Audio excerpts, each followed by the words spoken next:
بعد الإعلان عن قائمة اللاعبين المعنيين بتربص إسبانيا ومباراة المغرب في الرابع جوان المقبل، نشط المدرب الوطني عبد الحق بن شيخة ندوة صحفية وضع من خلالها النقاط على الحروف مع رجال الإعلام، ودافع بشدة عن القائمة التي اختارها للدفاع عن الألوان الوطنية في هذه المباراة الهامة.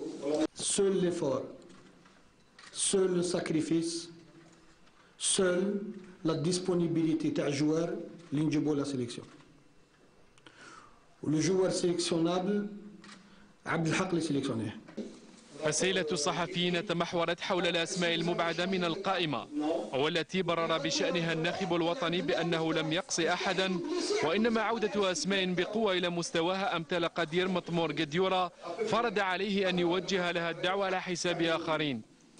تعرفوا باللي شوازير سي إليميني، الوقت اللي نخير فلان سافو دير باللي كي نخير سافو دير باللي إليمينيت واحد.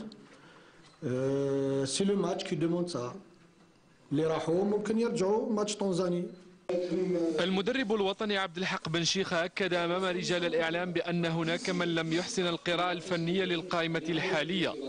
كاين ناس فهموا واش راني حاب، كاين ناس مون بريجوجي جايب 8 ديفونسور راح نلعبوا لا ديفونسيف.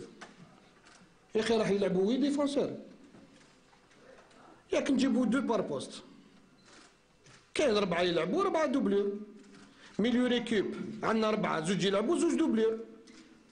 إلا تسميو متمور ديفونسور، وتسميو زياني ديفونسور، وتسميو الحاج عيسى ديفونسور، وتسميو بودبوز ديفونسور، وتسميو قادير ديفونسور، وتسميو جبور ديفونسور، وتسميو سوداني ديفونسور. كاين 7 اللي هادو ديفونسور، واحد فينا ما يفهمش فوتبول. الطاقم الفني للمنتخب الوطني سيكون أول المتنقلين إلى مرسيا الإسبانية في 20 من الشهر الجاري، على أن تلتحق به العناصر الوطنية تباعا إلى غاية 30 من نفس الشهر. نمشيو يوم 20 إن شاء الله، ونبداو نستقبلوا اللاعبين تاعنا يوم كاين اللي يلحقوا 22 23 24 حتى اليوم 30، باش تشوفوا الصعوبة تاع تواريخ الفيفا.